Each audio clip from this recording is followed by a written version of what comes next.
Today, one Maine community honored the memory of a soldier who gave his life during the Second World War. I went down to Kenduskeag to learn more about William S. Pullen.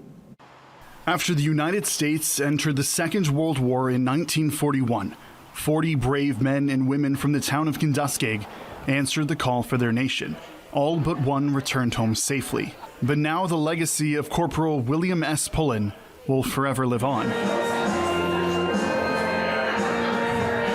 On Saturday, a dedication ceremony was held to officially declare the Route 15 bridge in Kenduskeag to become the William S. Pullen Bridge.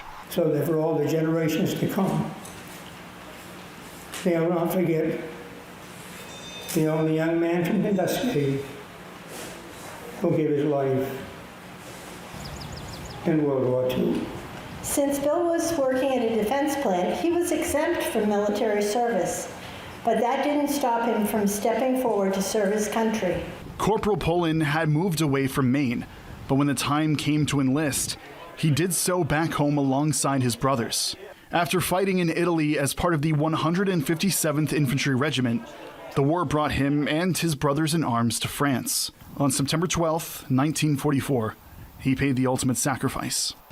He gave everything.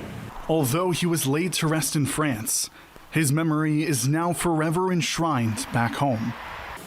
I said to people, please don't forget us.